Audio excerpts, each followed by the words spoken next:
Question number 13. Figure shows a loop-the-loop track of radius r.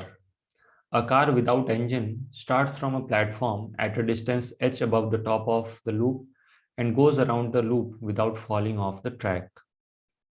Find the minimum value of h for successful looping. देखो, car को एक particle की तरह हम treat करेंगे, correct. Car के अंदर इंजन नहीं है।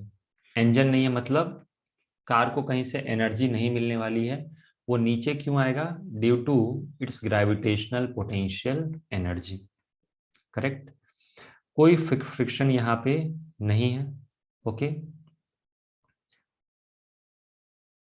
क्वेश्चन में ऐसा मेंशन नहीं किया है कि फ्रिक्शन नहीं है, लेकिन हम लोग अज्यूम करेंगे कि जो व्हील्स है ना, व्हील्स के रोलिंग हो रहा है, व्हील्स को हमें परफेक्टली सर्कुलर शेप में अज्यूम करेंगे, तो हम लोग बोल सकते हैं कि यहाँ पे फ्रिक्शन की वजह से कोई लॉस नहीं होगा, करेक्ट।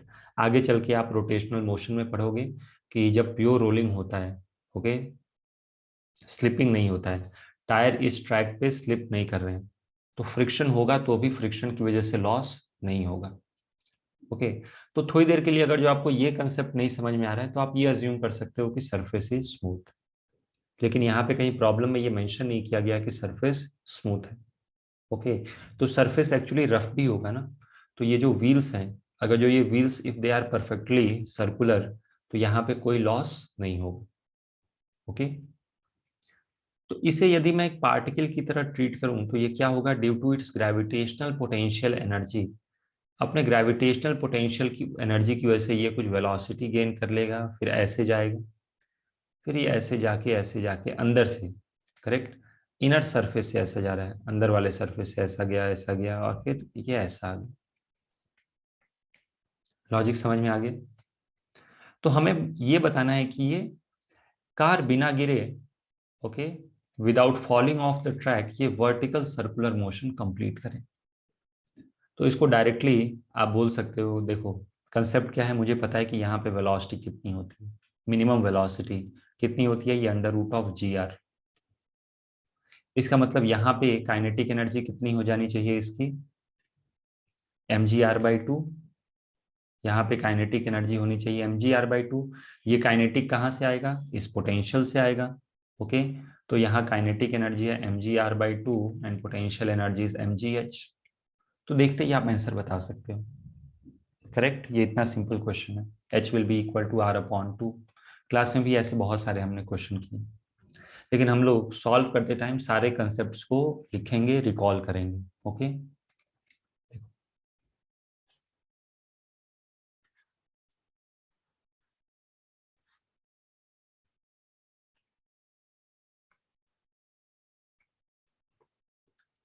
अच्छा, यहाँ पे मैं ये एक कंसेप्ट डिराइव नहीं करूंगा कि मिनिमम हाइट पे वेलोसिटी क्या होती है। ओके, ये ऑलरेडी हमने काफी बार डिराइव कर रखा है। ओके,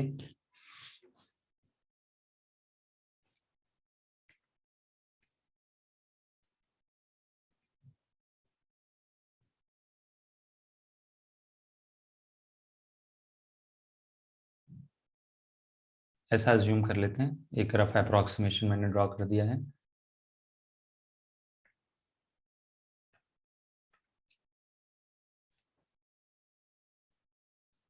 इसका शेप आप कुछ रैंडम भी ड्रॉ कर सकते हो कि ये जो ट्रैक है ये, सॉरी, ये यहां से गया और कुछ ऐसा हो गया।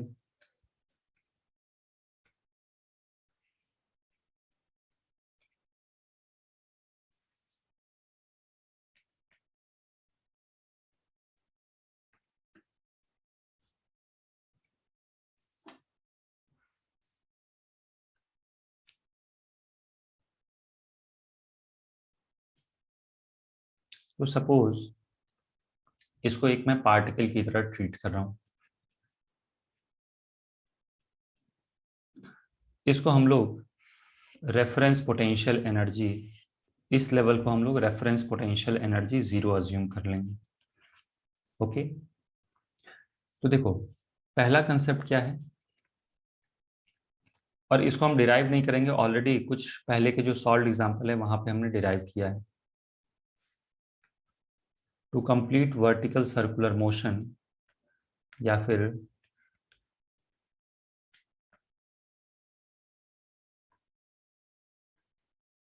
To complete vertical circular motion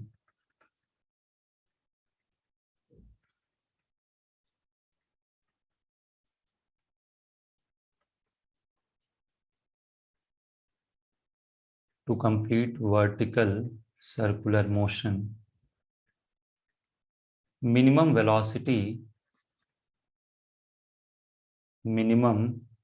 velocity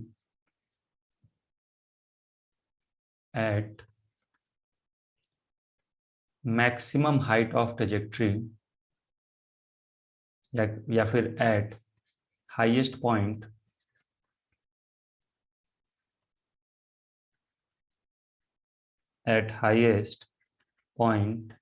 is under root of GR।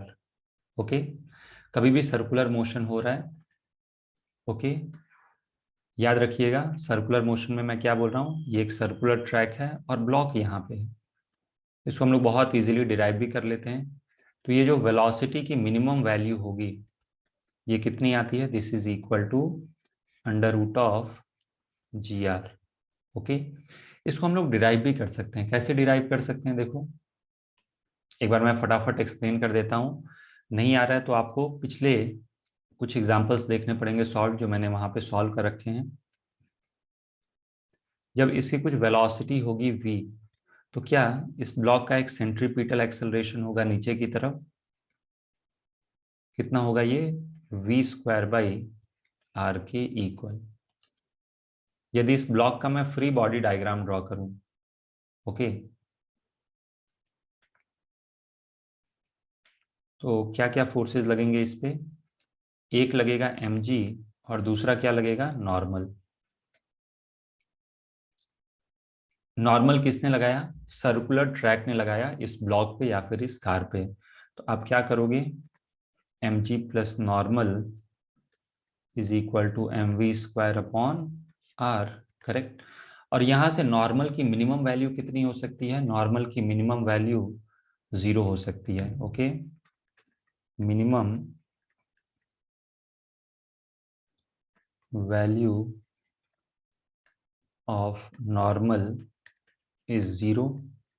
तो जब 0 रखोगे तो v की मिनिमम वैल्यू मिल जाएगी कितनी, under root of GR। Okay, समझ में आ गया। अब हम लोग क्या करेंगे, यहाँ पे सिस्टम की मैकेनिकल एनर्जी कंजर्व कर देंगे।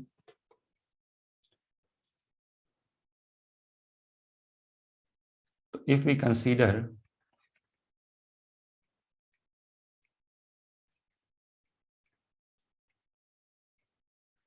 car plus earth as a system,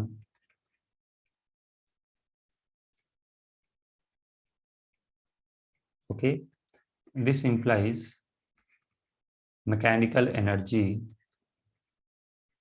is conserved। Mechanical energy क्या होगी, इसकी कंजर्व होगी, कहानी खत्म। ब्लॉक जब यहाँ पे है तो इसकी इनिशियल वेलोसिटी क्या है, initial velocity is equal to 0।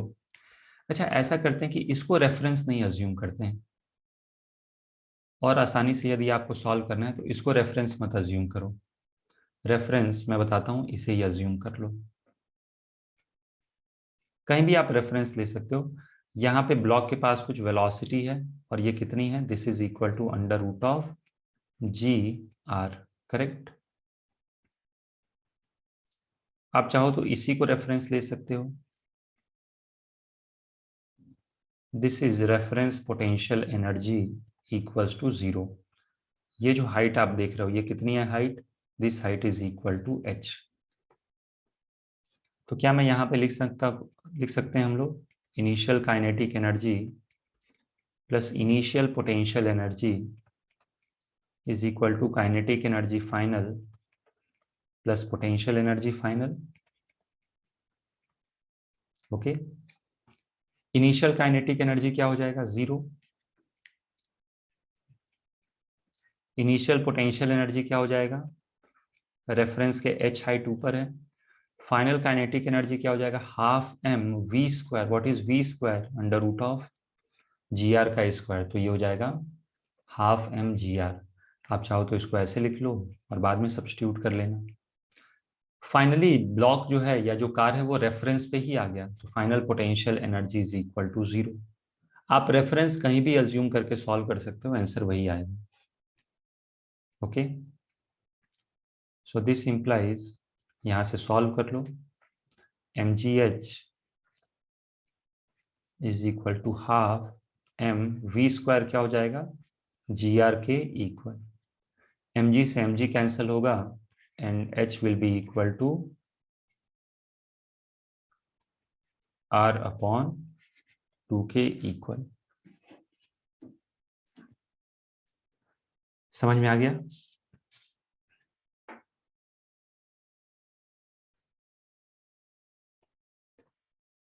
Next question number 14।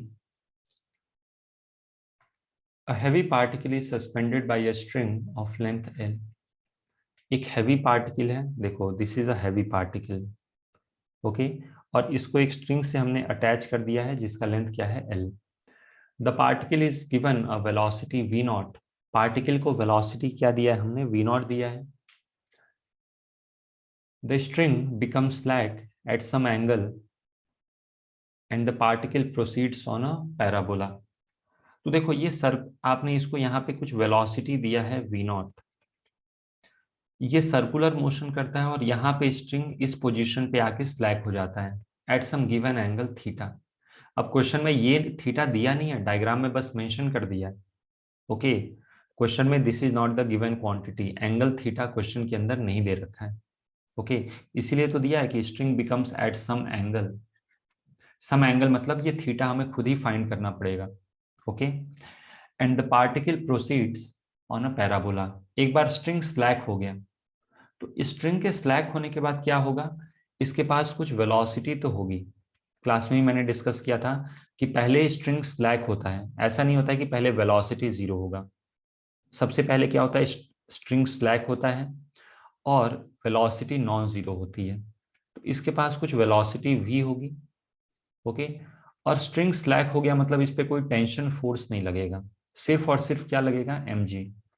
तो आप समझो कि एक पार्टिकल है जिसकी वेलोसिटी कुछ v दे रखी है और इस पे एक ही फोर्स लग रहा है नीचे की तरफ mg, तो ये कैसा मोशन करता है, प्रोजेक्टाइल मोशन, करेक्ट। और प्रोजेक्टाइल मोशन करेगा तो ये कुछ ऐसा ट्रेजेक्ट्री फॉलो करते हुए नीचे आएगा। Okay, find value of v not if the particle Passage through the point of suspension. Question बोल रहा है कि इस v नॉट की वैल्यू बतानी है।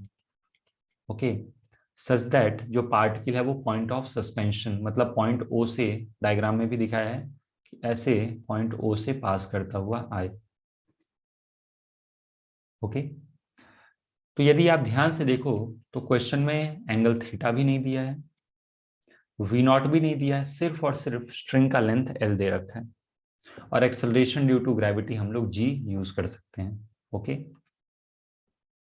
तो याद रखना वी नॉट और थीटा क्वेश्चन के अंदर नहीं दिया है।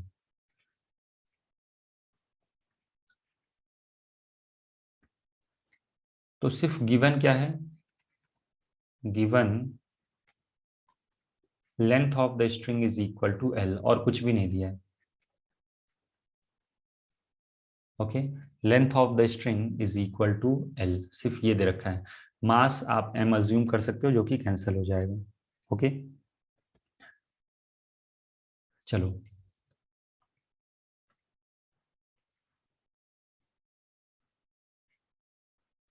ये कुछ इस सर्कुलर ट्रेजेक्ट्री को फॉलो करेगा।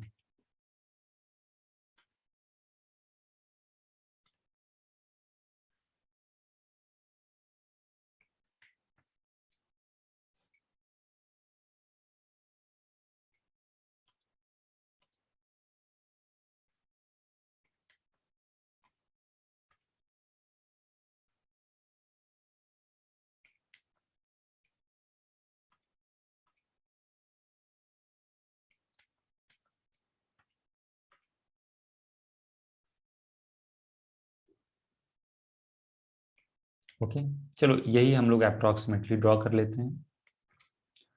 ये जो सर्कुलर पाथ फॉलो करेगा मैं वो मार्क कर देता हूँ, इस सर्कुलर पाथ को ये फॉलो कर रहा है, करेक्ट।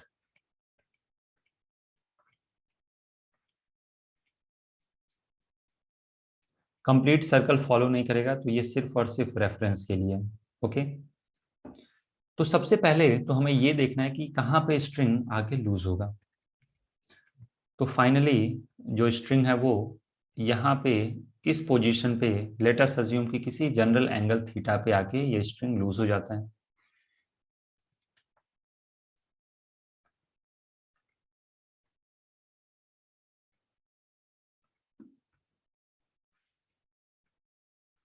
मान लो स्ट्रिंग यहाँ पे आके लूज होता है, तो जब स्ट्रिंग लूज होगा तो पार्टिकल की कुछ वेलोसिटी भी होगी। इस एंगल को मैं थीटा अज्यूम कर लेता हूँ। लेट अस से कि this angle is equal to theta.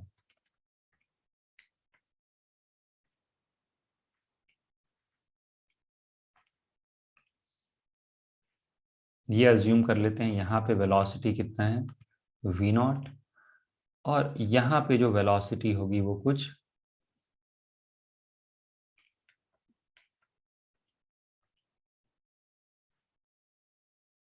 This velocity, late us say कि यहाँ पे वेलोसिटी v है।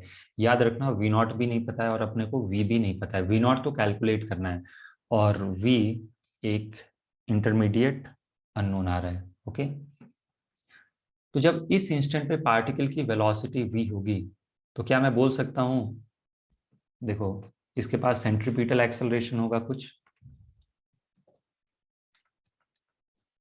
सबसे पहले इस पोजीशन को मैं हटा देता हूँ, सिर्फ यहाँ पे फोकस करना है। यदि पार्टिकल के पास कुछ वेलोसिटी v है तो क्या ये बोलना सही रहेगा कि इसके पास यहाँ पे एक सेंट्रीपिटल एक्सेलरेशन होगा ac। ac will be equal to कितना, v square by r, radius is equal to l, correct. यदि मैं इसका फ्री बॉडी डायग्राम ड्रॉ करूं, देखो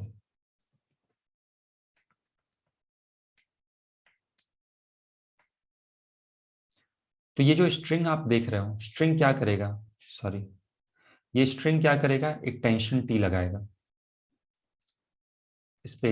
ये वेलोसिटी को मैं हटा देता हूँ, स्ट्रिंग ने लगाया एक टेंशन टी, यहां से क्या लगेगा इस पे, एक mg। और यदि आप सिमेट्री ऑब्जर्व करो तो this angle is also theta. तो mg के दो कंपोनेंट आएंगे, एक आएगा mg cos थीटा और दूसरा क्या आएगा, mg sin थीटा। ओके,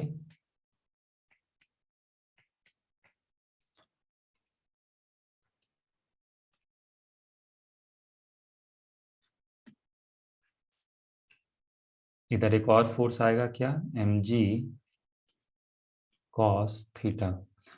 एक ऐसा फोर्स आएगा, this is mg sin theta. तो यदि मैं रेडियल डायरेक्शन में इक्वेशन लिखूं तो ध्यान से देखना, रेडियल डायरेक्शन में क्या इसके पास एक सेंट्रीपिटल एक्सेलरेशन है, yes.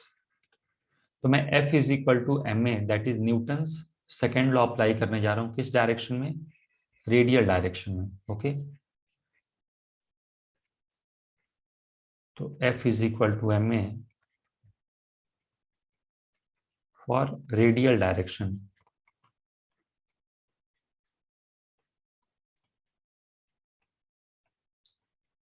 So what is net force acting on the particle in radial direction, net तो ये वेक्टर सम हो जाएगा, रेडियल डायरेक्शन में कितना नेट फोर्स लग रहा है, T प्लस mg cos theta, this is equal to MAC, this is equal to mv square by क्या, एल के equal.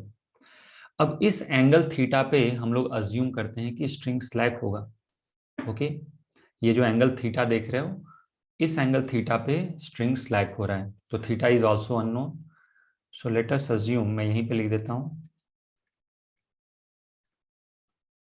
assume string slacks at angle theta। लेकिन यहाँ पे मैं फाइनली अब यहाँ लिख रहा हूँ, जब स्ट्रिंग स्लैक हो रहा है तो क्या मैं लिख सकता हूँ टेंशन 0 होगा। ओके, तो since string slacks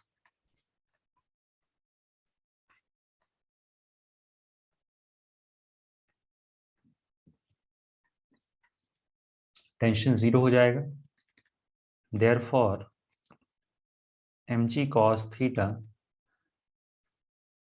is equal to mv²/L। इसको आप बोल सकते हो this is first equation. m से m कैंसिल भी कर सकते हो। ओके,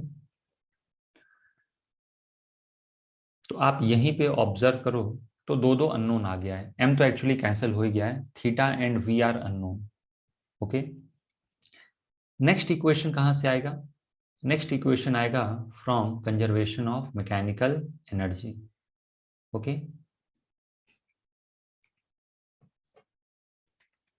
देखो क्या मैं बोल सकता हूं कि ब्लॉक, ये जो बॉब है या फिर जो पार्टिकल है plus earth as a system, mechanical energy will be conserve. तो मैं यहाँ पे लिख सकता हूँ बॉब, या फिर पार्टिकल भी लिख सकते हो, प्लस अर्थ। अगर जो इसको एज अ सिस्टम कंसीडर करें तो मैकेनिकल एनर्जी इज कंजर्व।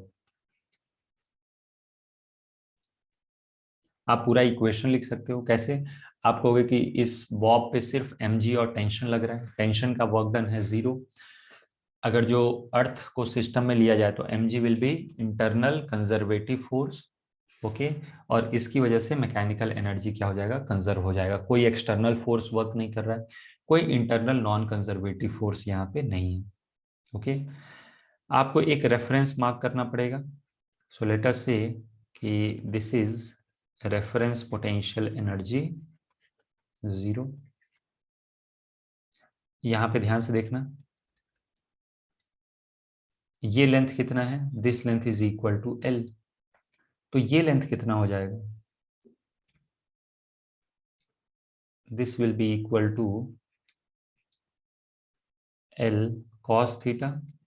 समझ में आ रहा है? यदि ये L है तो इसका कंपोनेंट इस तरफ कितना हो जाएगा? L cos theta. और ये लेंथ कितना है? This is L। ओके, तो यदि मैं ये हाइट पूछूं कि ये हाइट कितनी हो जाएगी, रेफरेंस से ये हाइट कितनी हो जाएगी? So this will be equal to L plus L cos theta.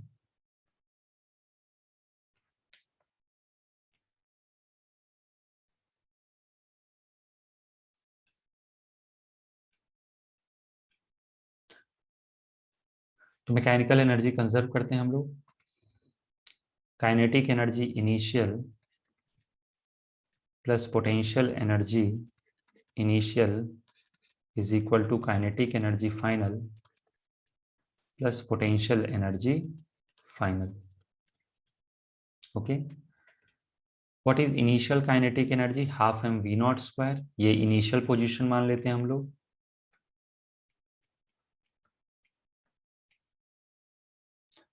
Potential energy initial is 0 क्योंकि रेफरेंस पे ही है। Kinetic energy final is half m v square and potential energy final is m g. कितनी height है? h is equal to L plus L cos theta.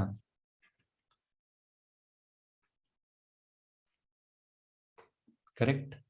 अब इस equation को हम लोग रीअरेंज कर लेते हैं। तो half m v not square is equal to half m v square plus m g l 1 plus cos theta. This is equation 2। Okay, समझ में आ गया? नेक्स्ट इज, यहाँ पे अब परेशानी क्या हो गई कि इक्वेशन है दो लेकिन तीन तीन अननोन आ रहे हैं। एम तो मान लो कैंसिल हो गया, लेकिन अननोन क्या है? v is unknown, v not is unknown and angle theta is unknown. तो एक तो ये तरीका है कि एंगल थीटा को यहीं पे रिप्लेस कर दो। करेक्ट, एंगल थीटा को वी स्क्वायर के टर्म्स में आप बड़े आराम से रिप्लेस कर सकते हो। लेकिन मेरा सजेशन यह है कि हम पहले सारे के सारे इक्वेशन निकाल लेते हैं। ओके, तीसरा इक्वेशन कहां से आएगा? और एक चीज और याद रखना, क्वेश्चन सॉल्व करने के बाद अपने को ये याद रहना चाहिए कि कौन सा कितने इक्वेशन आते हैं, 3 आते हैं, कहाँ कहाँ से ये आते हैं। ओके, तो एक आ गया टेंशन जीरो करके, स्ट्रिंग स्लैक होने की कंडीशन लगा के एक इक्वेशन आया, दूसरा मैकेनिकल एनर्जी कंजर्व करके आया, और तीसरा क्या होगा, प्रोजेक्टाइल मोशन से आएगा। देखो, तो यहां पे मैं लिख देता हूं, when string become slack, when string becomes, okay, जब स्ट्रिंग क्या हो जाएगा, स्ट्रिंग स्लैक हो जाएगा। ओके, तो क्या वेलोसिटी ऑफ बॉब जीरो है? नहीं, तो वेलोसिटी तो है बॉब के पास, और सिर्फ एक ही फोर्स लगेगा mg। तो when string become slack, only mg is acting, mg is acting on the Bob, और किसी भी पार्टिकल के पास कुछ वेलोसिटी है और उस पे mg लग रहा है, तो this implies bob will perform, या bob will follow a parabolic trajectory. Bob follows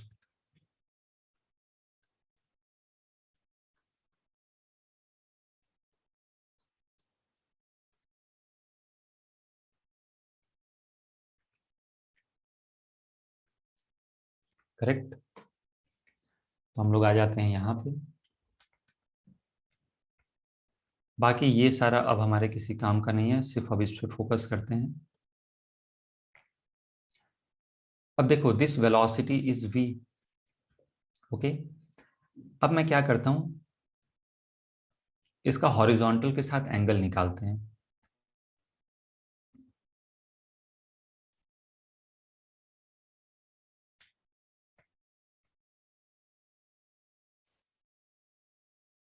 अगर जो ये एंगल थीटा है, तो क्या मैं बोल सकता हूं कि this angle is 90 degree? Yes. और याद रखना, ये भी एंगल 90 डिग्री है, क्योंकि वेलोसिटी क्या होता है, वेलोसिटी इज टेंजेंशियल। जो वेलोसिटी है वो क्या है, वेलोसिटी इज टेंजेंशियल। और ये जो लाइन आप देख रहे हो ना, ये वाली, दिस इज रेडियल। तो ये भी एंगल क्या होगा, this angle is also 90 degree. समझ में आ गया? This is 90 and this is also 90। बाकी का एंगल मैं दूसरे डायग्राम में मार्क करता हूं। देखो, अब ध्यान से देखना, ये एंगल थीटा है, दिस इज 90, तो क्या ये 90 माइनस थीटा होगा? ओके, तो ये एंगल कितना हो जाएगा, this angle will be theta. Correct, ये जो एंगल है ये क्या हो जाएगा, this angle will be equal to theta. Correct. इसका मतलब वेलोसिटी के दो कंपोनेंट होंगे, v cos थीटा और v sin थीटा। तो यहां पे आते हैं हम लोग फाइनली, इसको हटा दिया मैंने। यहाँ पे जो वेलोसिटी होगा, इसके आएंगे दो component, this angle is theta, so this component is v cos theta,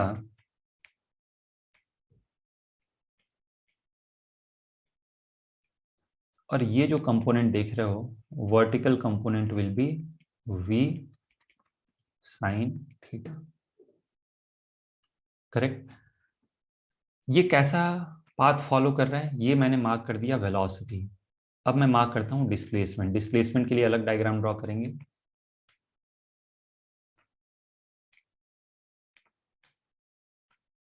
यहाँ पे पार्टिकल एक्चुअली अब यहां से सर्कुलर पाथ तो फॉलो नहीं करेगा, पार्टिकल कैसा पाथ फॉलो करेगा, ये पार्टिकल ऐसा पाथ फॉलो करते करते करते करते कहां पे आ रहा है, ओ पे आ रहा है। क्या मेरी बात समझ में आ रही है?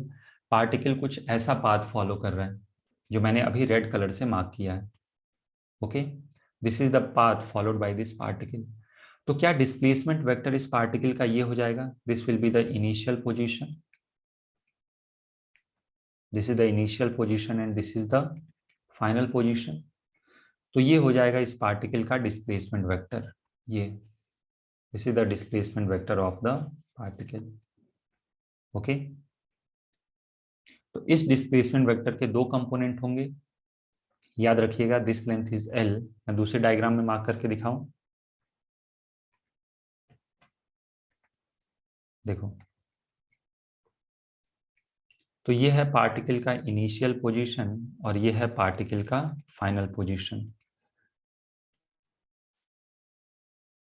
तो एक डिस्प्लेसमेंट का कंपोनेंट ऐसा होगा और एक डिस्प्लेसमेंट इसका ऐसा होगा, करेक्ट। ये लेंथ L है, तो ये कितना हो जाएगा, this will be equal to L cos theta and this will be equal to L sin theta. तो इनिशियल वेलोसिटी पता है, डिस्प्लेसमेंट भी पता है। अब आपके ऊपर है कि कैसे कोऑर्डिनेट एक्सिस चूज करते हो। ओके, अपने को कोऑर्डिनेट एक्सिस भी तो सेलेक्ट करना होता है। तो कोऑर्डिनेट एक्सिस आप चाहो तो यहां से मैं मार्क कर सकता हूं एक्स एक्सिस लेफ्ट की तरफ,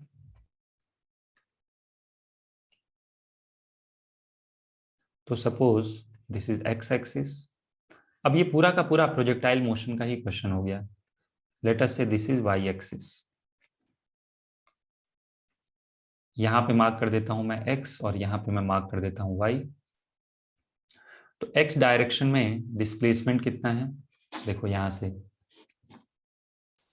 what is displacement in X direction, L sine theta. What is displacement in Y direction, L cos theta. So this is L sine theta, this is equal to L cos theta. मैंने positive ही displacement लिया, क्यों, क्योंकि मैंने downward direction में positive Y axis assume कर लिया। समझ में आ रहा है, मैंने डाउनवर्ड डायरेक्शन में पॉजिटिव वाई एक्सिस अज्यूम कर लिया। इनिशियल वेलोसिटी देखते हैं, देखो initial velocity in X direction is U cos theta. Initial velocity in X direction क्या है, U cos theta. Y direction में माइनस लिखना पड़ेगा, क्यों, क्योंकि पॉजिटिव वाई डायरेक्शन नीचे है, करेक्ट। तो यदि मैं यहां पे वेलोसिटी लिखूं इनिशियल, तो ये क्या हो जाएगा, this is U cos theta. ये मैं इनिशियल वेलोसिटी क्या लिखूंगा, सॉरी वी था ना ये, एक minute, yes V cos theta. और यहाँ पे ये क्या हो जाएगा, माइनस वी साइन थीटा। अब आप बोलोगे सर ये नेगेटिव क्यों है, तो नेगेटिव ये इसलिए है क्योंकि डाउनवर्ड डायरेक्शन पॉजिटिव है और वाई एक्सिस में अपवर्ड डायरेक्ट, वाई एक्सिस में जो वेलोसिटी है वो अपवर्ड डायरेक्शन में। ओके, एक्सेलरेशन मुझे पता है कि यहाँ पे एक्सेलरेशन 0 होता है और यहाँ पे एक्सेलरेशन डाउनवर्ड होता है, और इस एक्सेलरेशन को मैं पॉजिटिव लिखूंगा। क्यों पॉजिटिव लिखूंगा, क्योंकि मैंने यहाँ पे इसको क्या सेलेक्ट किया है, डाउनवर्ड डायरेक्शन को पॉजिटिव। अपवर्ड डायरेक्शन को पॉजिटिव सेलेक्ट करते आप तो ये दोनों नेगेटिव हो जाते और यू पॉजिटिव हो जाता, करेक्ट। तो सबसे पहले मैं एक्स एक्सिस के लिए इक्वेशन लिखूं, S is equal to U T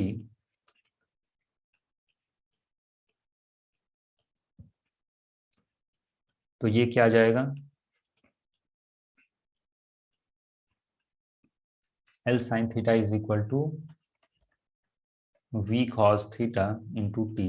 ये आ गया पहला equation, correct. For Y axis अगर जो मैं लिखूं S is equal to U T plus half A T square, तो डिस्प्लेसमेंट क्या हो जाएगा, L cos theta. Okay, displacement is equal to L cos theta, initial velocity is minus we sine theta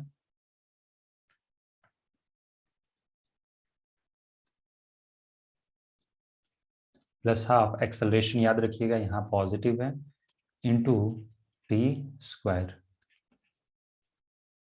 इसको आप इक्वेशन ए और B mark कर लो, क्योंकि 1 और 2 तो ऑलरेडी ऊपर आ चुके हैं। इन दोनों से हम टाइम एलिमिनेट करेंगे और टाइम को एलिमिनेट करके क्या करेंगे हम लोग, वी और थीटा में एक और इक्वेशन निकालेंगे। आप यहां से क्या करो, टी की वैल्यू निकाल लो, ए इक्वेशन से ही। तो this will be equal to L upon V tan theta, correct. या फिर ऐसे भी लिख सकते हो sine theta upon,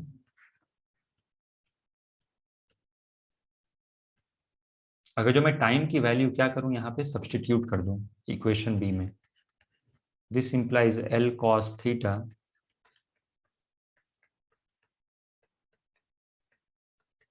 this is L upon V sine theta upon cos theta plus half G T square that is L square by V square sine square theta by cos square theta. Okay,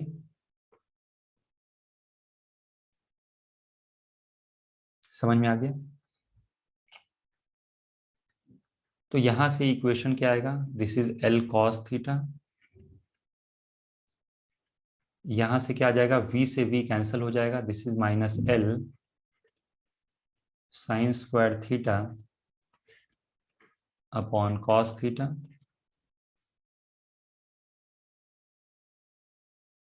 this is half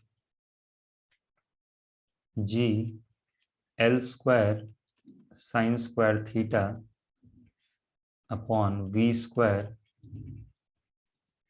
cos square theta. Correct?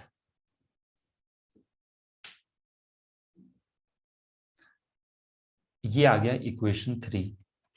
अब अपने को क्या करना है? Equation 1, 2 और 3 को solve करना है। 3 इक्वेशन है और 3 अननोन है। तो अननोन क्या है? Theta is unknown, V is unknown and V not is unknown. Okay,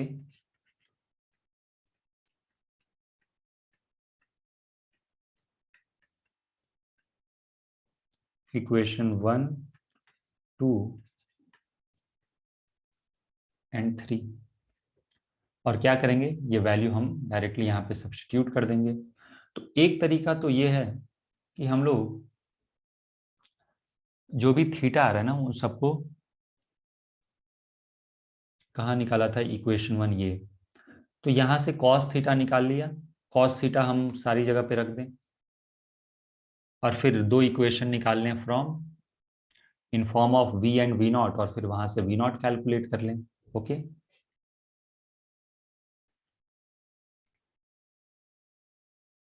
तो हम लोग क्या करते हैं? पहले इक्वेशन 1 से को यूज करके, कहाँ गया इक्वेशन 1 हमारा? यह है इक्वेशन 1।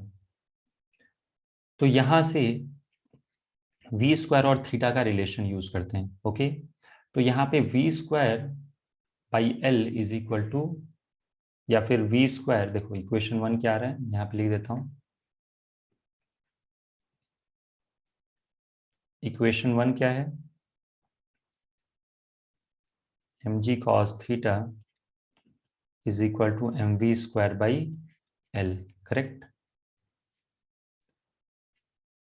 तो यहां से इस चीज को ऑब्जर्व करो, व्हाट इज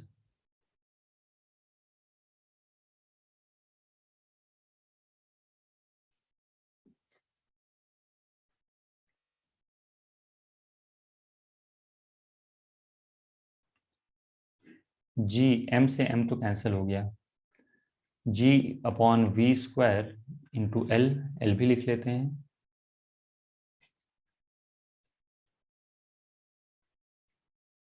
तो GL अपॉन V स्क्वायर, क्या ये 1 बाई कॉस थीटा हो जाएगा?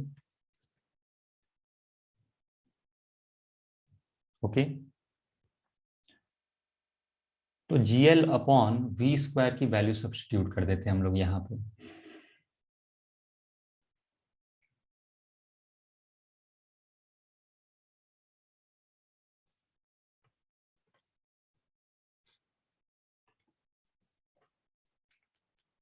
ये है इक्वेशन 3। इक्वेशन 3 को मैं थोड़ा सा रीअरेंज करके लिख लेता हूँ।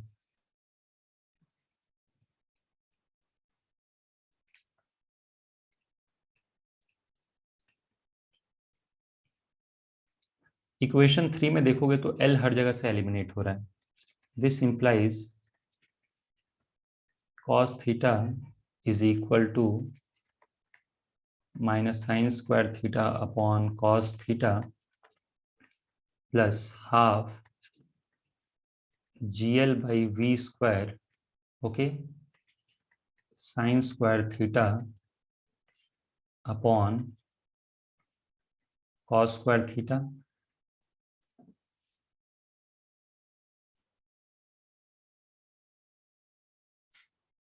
ओके।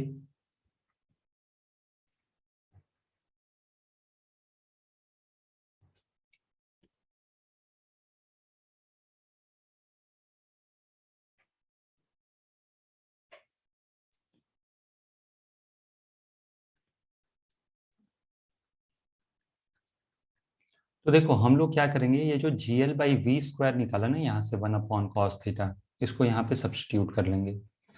तो cos theta minus sine square theta upon cos theta plus half, ये क्या हो जाएगा 1/cos theta, this is sine square theta upon cos square theta, correct. अब यहाँ पे थोड़ा सा आपको ऑब्जर्वेशन होना चाहिए, cos थीटा से मल्टीप्लाई कर दो, पूरे इक्वेशन को cos थीटा से मल्टीप्लाई कर दो। तो cos थीटा से इसको मल्टीप्लाई करोगे तो cos स्क्वायर थीटा, इसको cos थीटा से मल्टीप्लाई करोगे तो this will B minus sine square theta, ये हो जाएगा हाफ, cos थीटा से मल्टीप्लाई करोगे तो ये टर्म गायब हो जाएगा और ये आ गया tan स्क्वायर थीटा। तो बहुत ही इजीली यहाँ से सॉल्व हो गया ये equation. cos square theta plus sine square theta हो जाएगा लेफ्ट हैंड साइड में,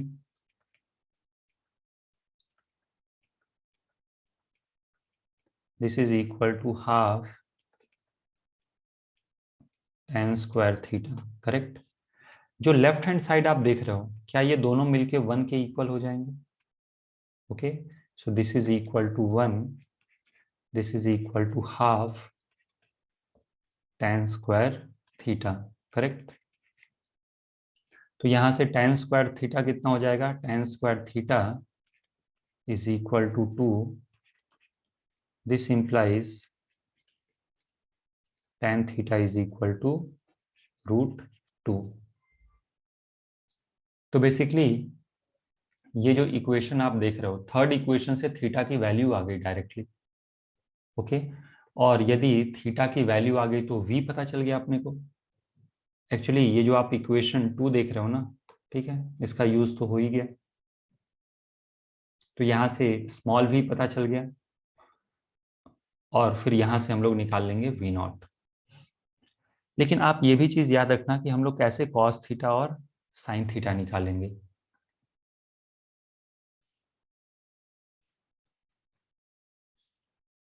देखो this is theta, tan theta is √2, मतलब ये कितना होगा, this is √2 and this is क्या, बेस इज 1, तभी तो tan थीटा √2 आएगा। तो यहाँ से आप हाइपोटेनस कैलकुलेट कर लो, क्या हाइपोटेनस आ जाएगा यहाँ से √3। तो यहाँ से मुझे साइन थीटा भी मिल जाएगा, sine theta will be equal to √2/√3, cos theta क्या मिल जाएगा 1/√3, tan थीटा चाहिए तो tan थीटा तो ऑलरेडी पता है √2/1। अब आते हैं हम लोग अपने इक्वेशन 2 पे, क्योंकि अपने को क्या निकालना है v0, दिस इज इक्वेशन 2।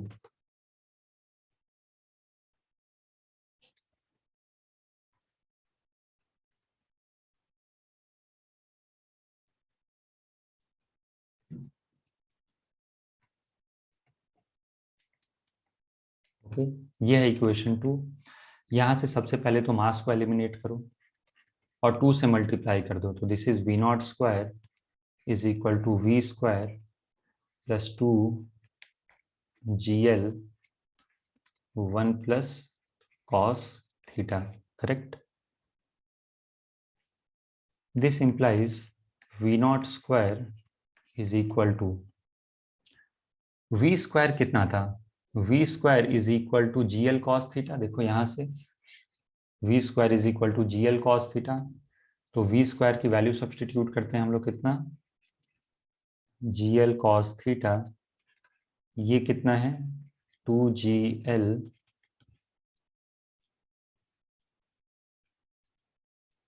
यहाँ पे मैं लिख देता हूं कि v² इज इक्वल टू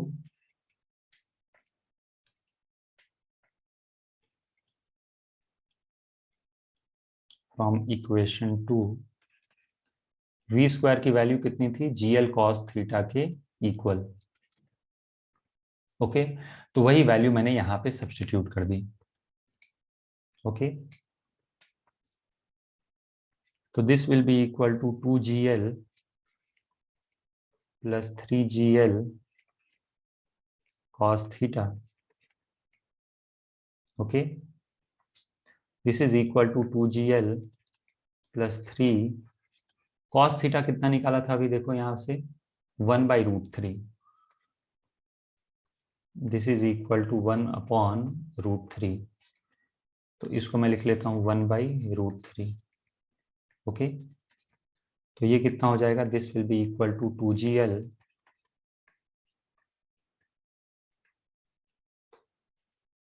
तो यहां से gl को कॉमन ले लो, दिस इज gl 2 प्लस √3. ये क्या आ गया, this is equal to v0 square. तो v0 कितना आ जाएगा, therefore v0 will be equal to root of this.